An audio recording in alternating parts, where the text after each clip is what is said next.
ॐ भूर्भुवः स्वः तत्सवितुर्वरेण्यं भर्गो देवस्य धीमहि धियो यो नः प्रचोदयात्। ॐ गुरुर्ब्रह्मा गुरुर्विष्णुः गुरुर्देवो महेश्वरः गुरुर्साक्षात् परब्रह्म तस्मै श्री गुरवे नमः। कहते हैं वेद यह बहुत पुराने हैं, उसका ज्ञान सिखाई हुई विद्या ये पुरातन है और किसी व्यक्ति ने अपने नाम से नहीं लिखा।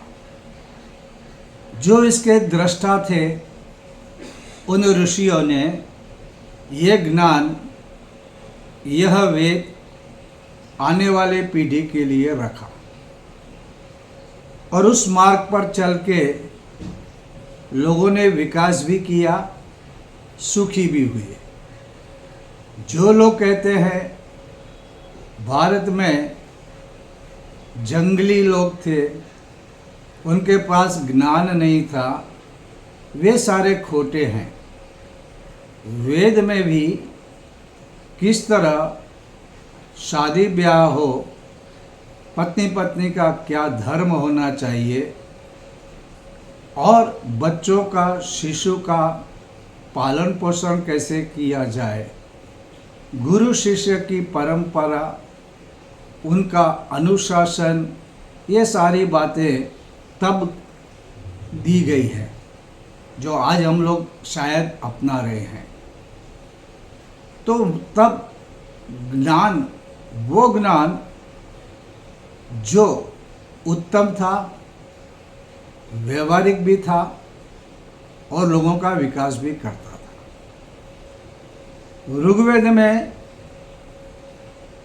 ब्रह्म विद्या के बारे में दिया गया है।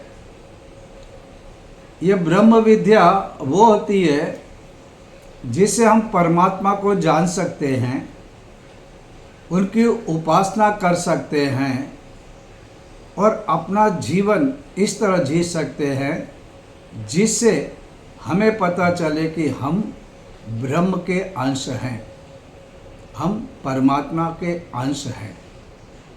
और ये ज्ञान इसलिए उत्तम है। मैंने प्रज्ञागीत सुना था, जलधारा वही श्रेष्ठ है जो जोड़े धरती अंबर को, और विचार वही श्रेष्ठ है जो शिव और जीव उसको जोड़े, जिससे नर नारायण बन जाए, कंकर शंकर बन जाए। और ये ज्ञान हमारे वेदों में है और हमारी ऋषि परंपरा, पुरोहितों की परंपरा, ये ज्ञान आज भी आगे बढ़ा रहे हैं। हो सकता है कई कितने पवित्र ग्रंथ विदेशी लोगों द्वारा चुराए गए, उन्हें जलाए गए, उन्हें नष्ट दिया गया, लेकिन फिर भी आज भारत में वो ज्ञान पड़ा है। ऐसे कई ऋषि अवतार लेते हैं बार बार और हमारा जो ज्ञान है हमें मिलते रहता है। परम पूज्य गुरुदेव एक पावन हिमालय से पधारे ऋषि मुनि ही है हमारे लिए। जो ज्ञान दिया वो अद्भुत भी है, वैज्ञानिक भी है और व्यवहार में उतार सकते हो वैसा भी है। तो ये जो ब्रह्म विद्या के साथ साथ वेद में आत्म विद्या भी दी है।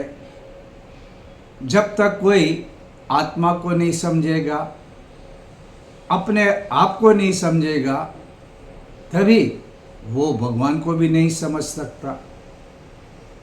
आत्मा की अमरता और आत्मज्ञान, आत्म विकास, आत्म परिष्कार, ये जो सारी बातें हैं यह आत्मविद्या में समझाई गई है। और एक तीसरी विद्या है, वो है मधु विद्या।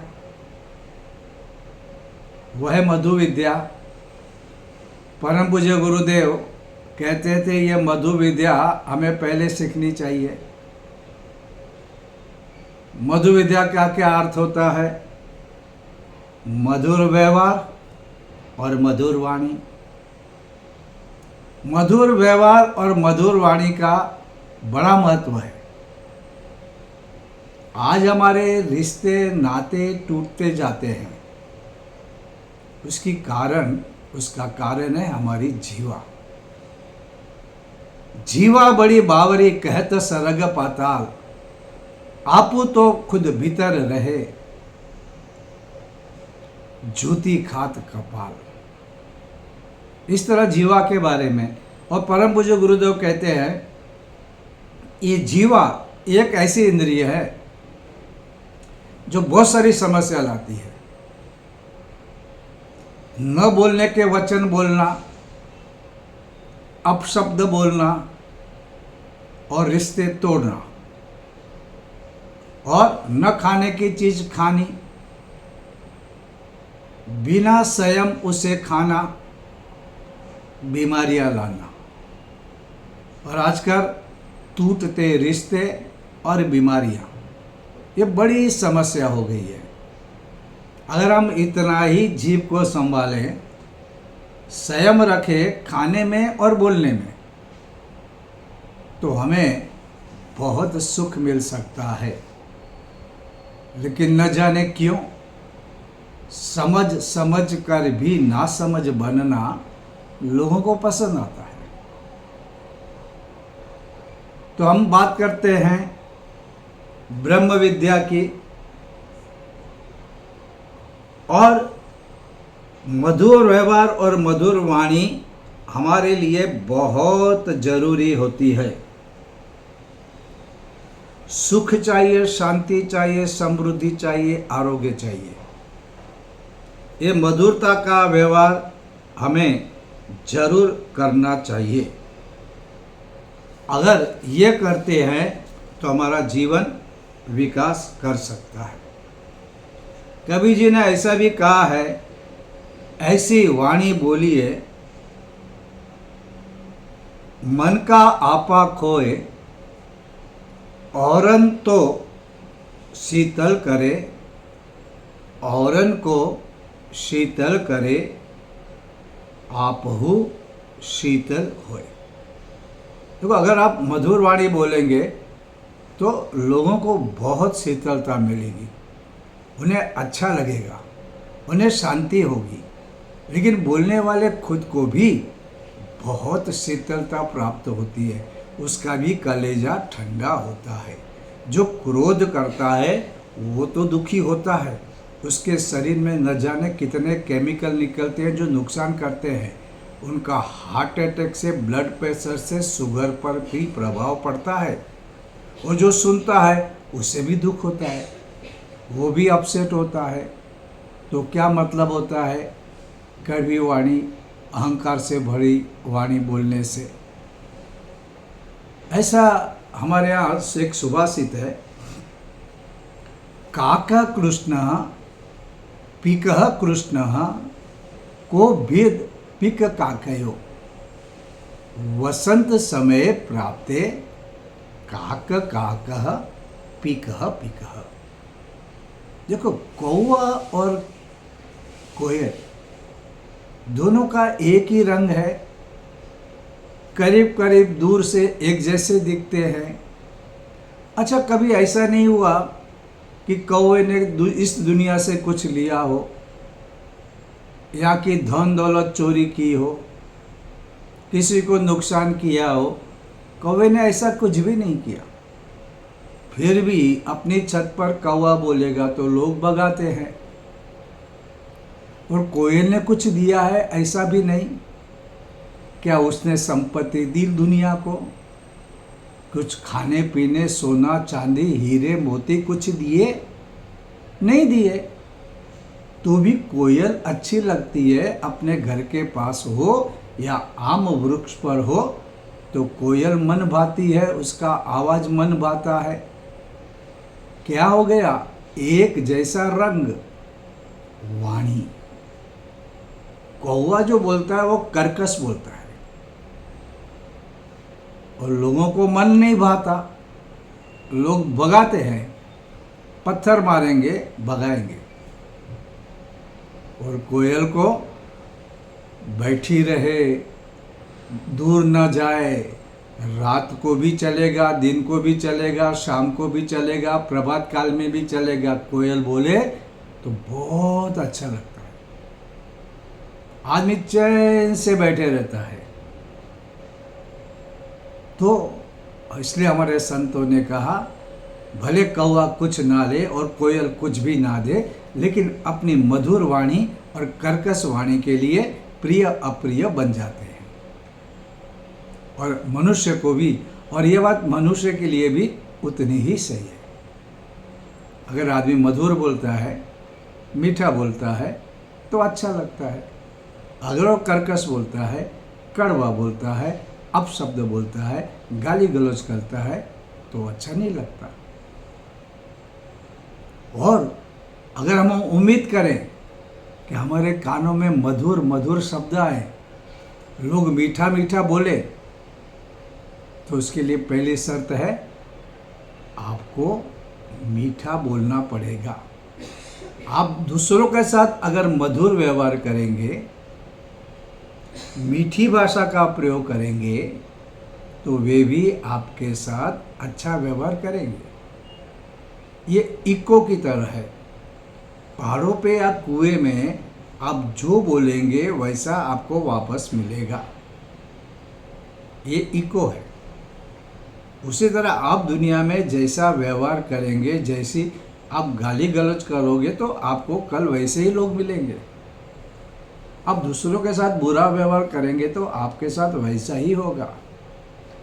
और अहंकारी और दुर्बुद्धि वाला आदमी मीठा नहीं बोल सकता। तो क्या होता है, उनके साथ आज नहीं तो कल लोग बिठाई देते हैं। क्यों? उनके कड़े हुए शब्द कितने लोगों को दुखी किया होगा, कितने लोगों को बीमारियां दी होगी।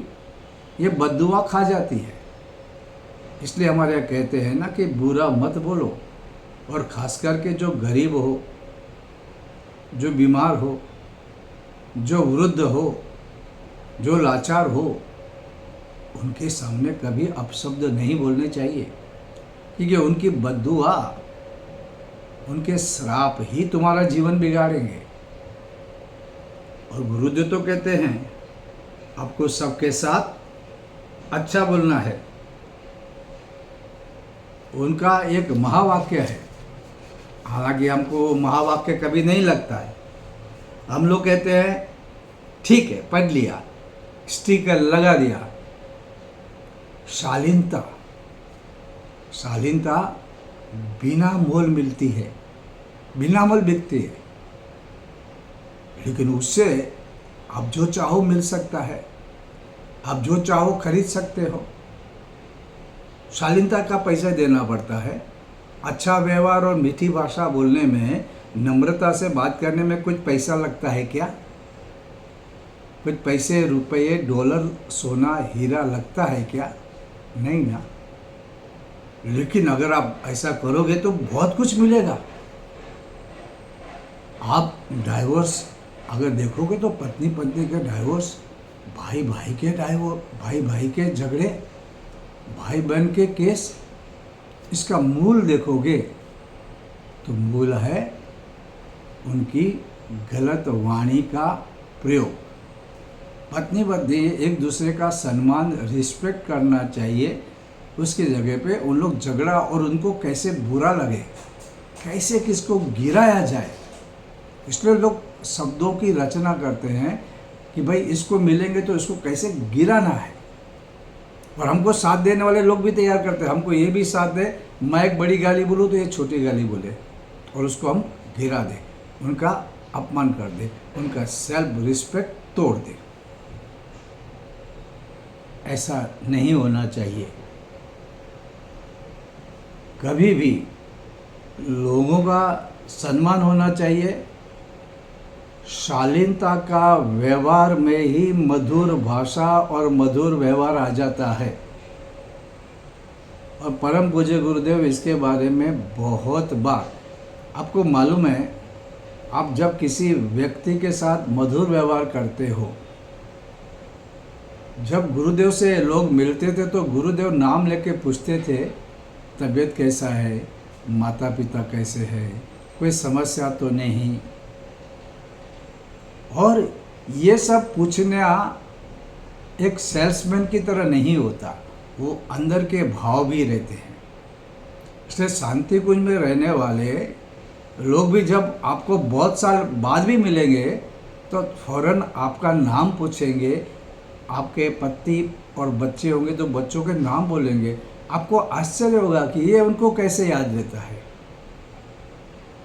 ये जो विद्या है, ये परम पूज्य गुरुदेव ने शांति कुंज के लोगों को सिखाया कि जब आप जाओ तो आपको किस तरह बात करना है। नाम से बुलाना, पुरानी बातें भी याद रखना, आपकी अच्छाइयों को याद रखना। आप अपने घर के बारे में, घर के किसी कोने के बारे में भूल जाओगे, लेकिन शांति कुंज के प्रतिनिधि अगर बहुत साल बाद भी आएंगे तो फौरन आपका घर, आपकी घर की वस्तुएं, आपका कोना, आपके यहाँ आती हुई बिल्ली तक को याद रखेंगे। और जब ये ऐसा बात करते हैं तो क्या अपनापन महसूस होता है, अरे ये तो अपने हैं। एक बार एक कंपनी में एक बहुत बड़ी पढ़ी लिखी लड़की आई और वो मैनेजर बनी। उसने बहुत अच्छा काम किया। शी वॉज इंटेलिजेंट, बहुत ही इंटेलिजेंट थी और वफादार भी थी कंपनी के प्रति। कंपनी का प्रोटोकॉल वो चाहती थी लोग फॉलो करें, डिसिप्लिन, अनुशासन का पालन करें, अपना काम ठीक वक्त पे करे। और क्योंकि वो मैनेजर थी तो ध्यान देती थी, अगर कोई काम नहीं करता था तो उसे वो कहती थी। लेकिन लोगों को ये अच्छा लगता नहीं था, क्योंकि वो स्टेट में बोलती थी आप गलत कर रहे हो, आपको काम करना चाहिए। और वो गलत नहीं थी, कंपनी का भला चाहती थी, ईमानदार थी, इंटेलिजेंट थी, फिर भी लोगों को नहीं अच्छा लगता था। और लोग कभी कभी उसकी बात नहीं मानते थे, इनकार कर देते। उसे भी अच्छा नहीं लगता था कि जब कोई व्यक्ति अपनी बात नहीं मान रहा है तो एज ए मैनेजर मेरा यहाँ रहना कोई खास मतलब नहीं रखता। और उसने क्या किया, एक दिन रिजाइन कर दिया, राजीनामा दे दिया। और दूसरी कंपनी में, क्योंकि होशियार थी, ईमानदार थी, पढ़ी लिखी थी, उसे फौरन नौकरी मिल गई। नौकरी मिलने के बाद 3 महीने के बाद उसे ख्याल आया, देखो तो सही, जो मेरी कंपनी में, जो मैं पुरानी कंपनी में जो मैनेजर आए हैं वो कैसे हैं, और लोग काम कर रहे हैं या नहीं अभी। तो उसने किसी के द्वारा जांच की तो पता चला वो कंपनी में सब ठीक चल रहा है, सभी लोग काम कर रहे हैं। उसे आश्चर्य हुआ, ये जो मैनेजर गया है वो इतना पढ़ा लिखा भी नहीं, लेकिन वो कैसे चला रहा है। फिर उसने और जांच की, पूछा कि देखो क्या मुझ में क्या कमी थी और ये क्या कर रहा है जिससे सभी लोग काम कर रहे हैं। तो उसे मालूम पड़ा वो आदमी था, उसने कभी किसी को पैसे नहीं दिए, न रिश्वत दी, न धन दिया, न प्रमोशन दिया, लेकिन वो सबसे बहुत अच्छी तरह बोल रहा था। वह सब किसी को अकेले बुला के उनके सुख दुख के बारे में पूछता था, उनके घर वालों के बारे में पूछता था, उनके नाम जान लेता था और नाम से पुकारता था। लोगों को लगने लगा, अरे ये तो अपना आदमी है, अपने सुख दुख में भागीदार है, अपना आदमी है। तो फिर वो कभी कुछ कहता कि देखो तुमको इतना घंटा और ऐसा काम करना चाहिए, लोग कहते थे ठीक है।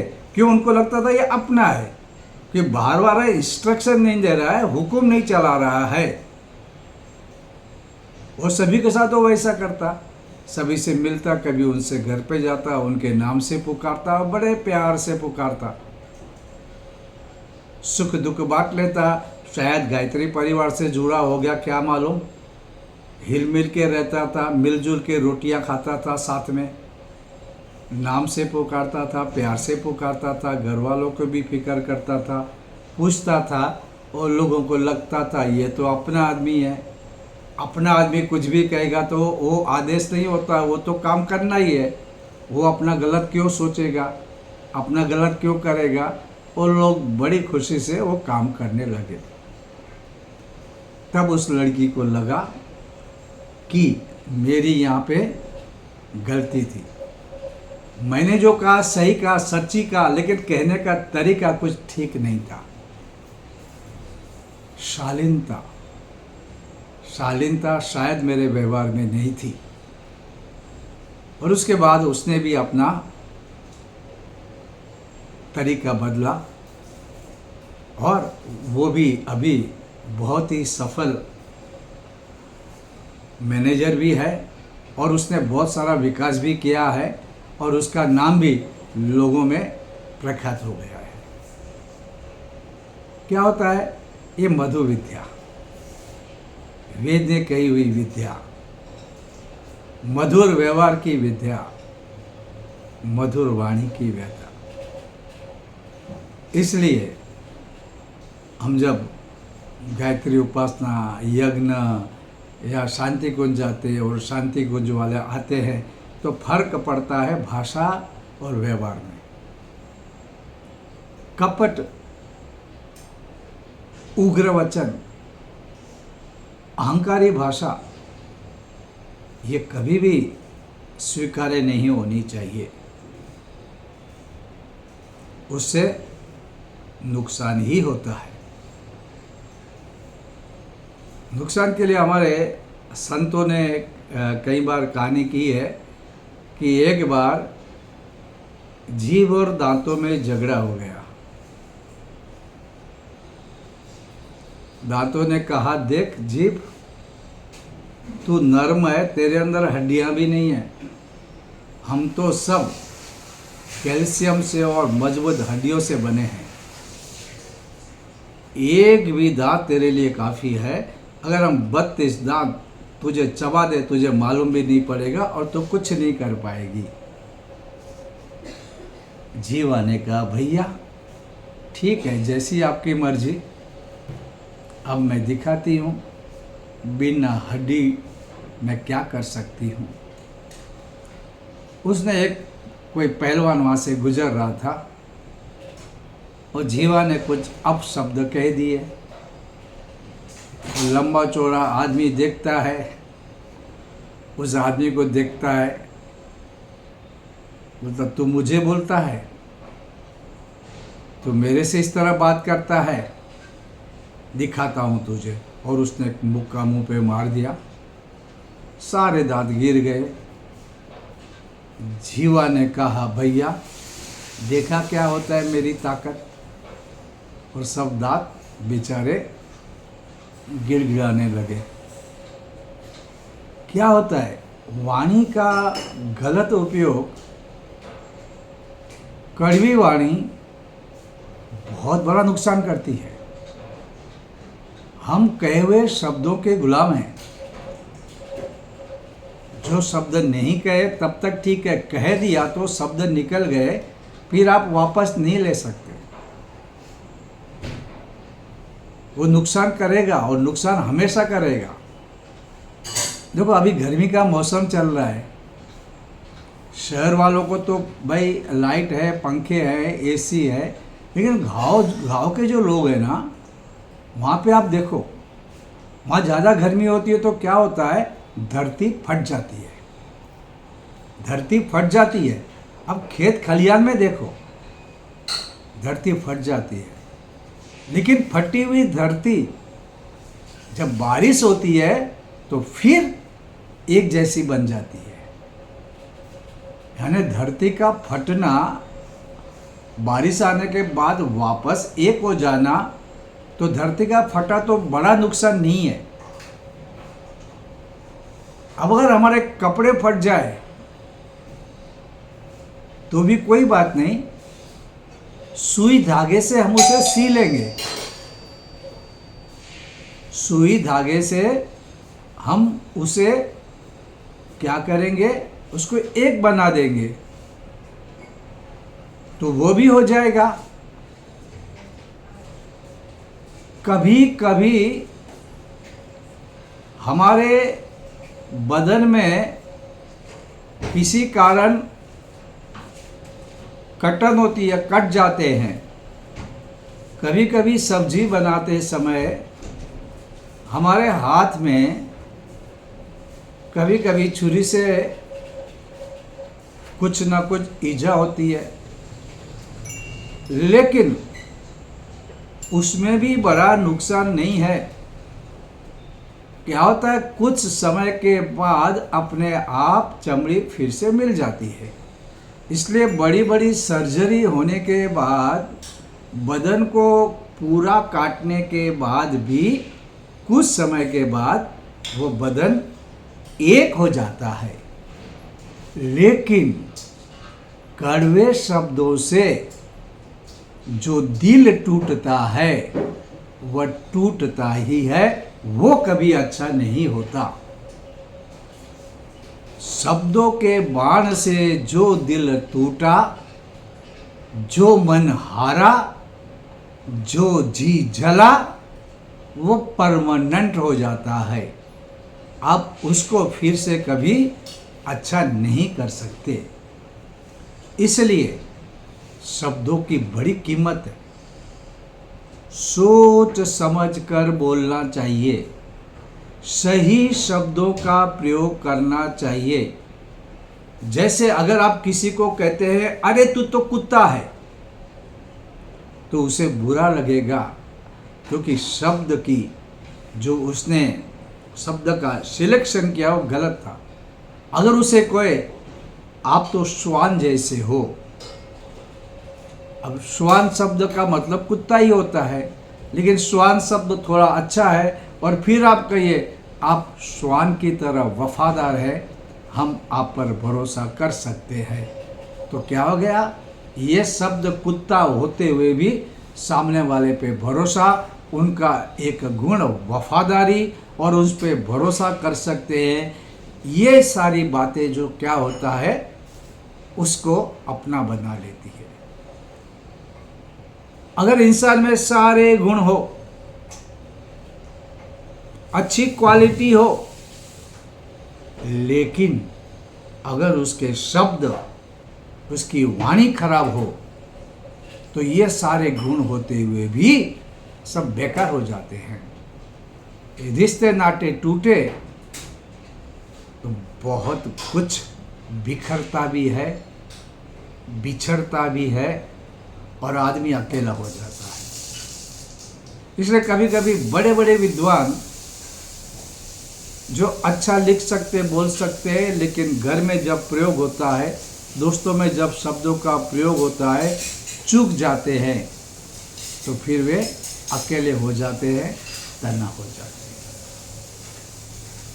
इसलिए हम लोगों को बहुत सोच समझ कर हमें न कटु वचन बोलने चाहिए, जो व्यंग्य करना चाहिए। टॉन्टिंग करने की जो आदत है वो बहुत बुरी है। ये ताना मारना, इसमें कोई होशियारी नहीं है। तुम चतुर हो ऐसा नहीं है। कभी भी ताना मार के बात नहीं करनी चाहिए, और निंदा करना, कुथली करना, ये भी कोई ठीक बात नहीं है। निंदा रस बहुत मधुर है, निंदा करते करते रातों की रातें बीत जाती है और लोगों को इतना अच्छा लगता है, लेकिन निंदा करना और निंदा सुनना ये गलत है। अगर कोई आदमी गलत कर रहा है, आप उसे कहो कि तुम गलत कर रहे हो सकता है उससे उसे बुरा लगे, लेकिन निंदा करने का जो अवगुण है यह अधिक नुकसान करता है।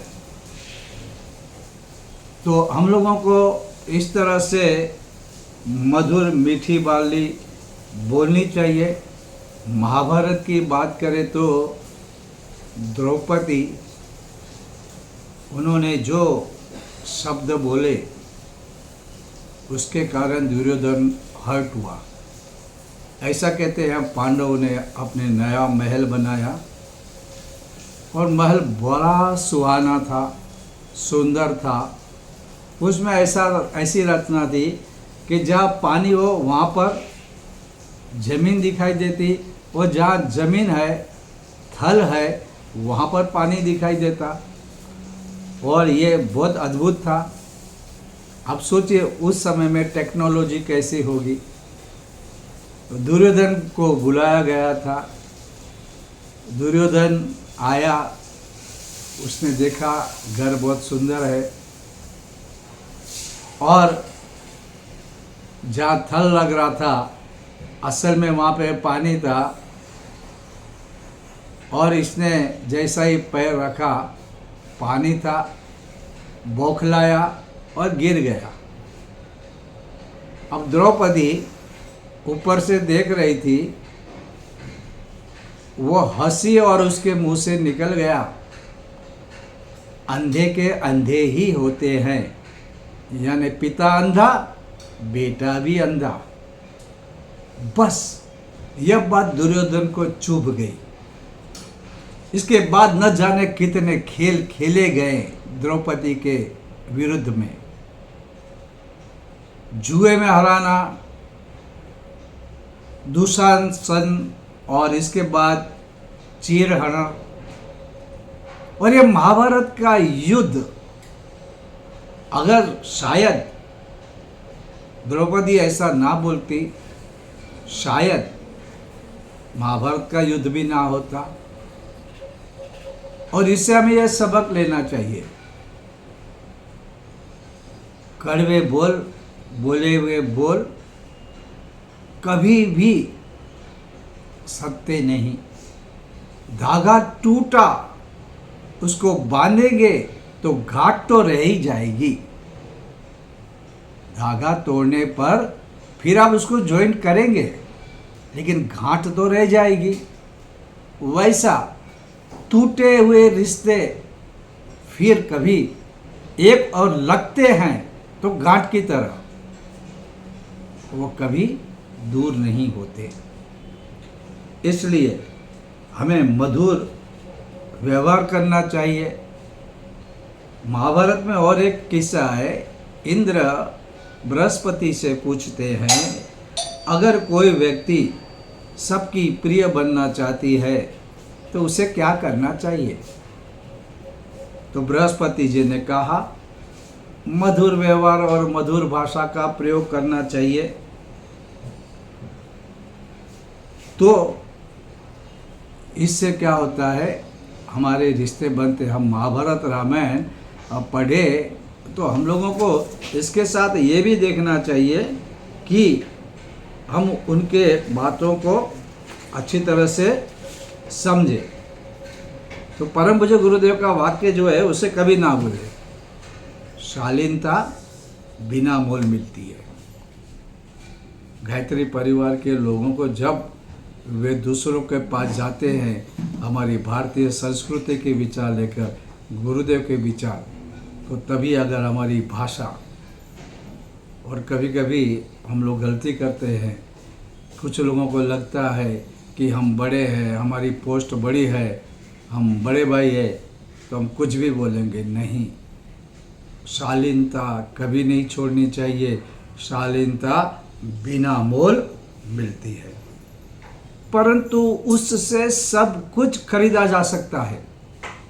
ये मैं दूसरी बार क्यों बोल रहा हूँ, क्योंकि ये शालीनता का महत्व है और उसके बारे में हम लोग कभी गंभीर नहीं होते। अच्छा भी बोलना है, मीठा भी बोलना है, कम भी बोलना है, लेकिन शालीनता के साथ। और परम पूज्य गुरुदेव कहते हैं, जिस आदमी में अच्छे संस्कार नहीं, जिस आदमी के पास अच्छे विचार नहीं और जिनका अच्छा चरित्र कैरेक्टर नहीं, वे अक्सर अच्छा व्यवहार और मीठी वाणी नहीं बोल सकते। टेम्परवारी बोल सकते हैं, किसी को फंसाना है, किसी को मूर्ख बनाना है तो कुछ समय के लिए बोल सकते, लेकिन ये उनके व्यक्तित्व का अंग नहीं बन सकता। वे हमेशा के लिए ऐसा नहीं कर सकते। अगर कोई आपसे कड़वी वाणी, अहंकार की वाणी, गंदी वाणी, अपशब्द, गाली गलौज करता है तो आपको फौरन पता होना चाहिए कि भाई इसके संस्कार कुछ अच्छे नहीं, इसके विचार भी कुछ अच्छे नहीं है और इनका कैरेक्टर भी कुछ ठीक नहीं है। ये हमको अंदाजा मिल जाता है। इसलिए हमें संस्कारवान बनना चाहिए, विचारवान बनना चाहिए और अपना चरित्र, चिंतन, चरित्र, व्यवहार के बारे में परम पूज्य गुरुदेव ने कितना कहा है, वो हमारे लिए बहुत महत्वपूर्ण है। उसके बगैर आप कुछ भी नहीं कर सकते। हम अंदर से नहीं, वैसा हम दिखावा न करें और हम जो बाहर से अच्छे हैं वैसे हम अंदर से भी अच्छे बने। जो जैसा सोचता है वो वैसा बन जाता है, ये तो गुरुदेव ने कहा और आपका अनुभव होगा। आप जैसा सोचेंगे वैसे बन जाएंगे। और हम बाहर से नहीं, अंदर से जो है वो हमारा कैरेक्टर है, हमारा चिंतन, हमारा चरित्र बाहर से शायद दिखे या ना दिखे, लेकिन मैं अंदर जो हूँ वो मेरा कैरेक्टर है। और हमारे अंतःकरण में जो है वो हमारे संस्कार हैं। विकृत चिंतन वाले, घटिया चरित्र वाले और बुरे संस्कार वाले वाणी व्यवहार में अक्सर अच्छे नहीं होते। इसलिए फिर से हम कहते हैं, वाणी का अनुचित प्रयोग ना करें और हमारी वाणी से किसी को नुकसान न पहुँचे। इसलिए हमें, हमारा काम है मधुरता का फैलावा करना, मधु विद्या को सीखना और सिखाना। आज के लिए बस इतना।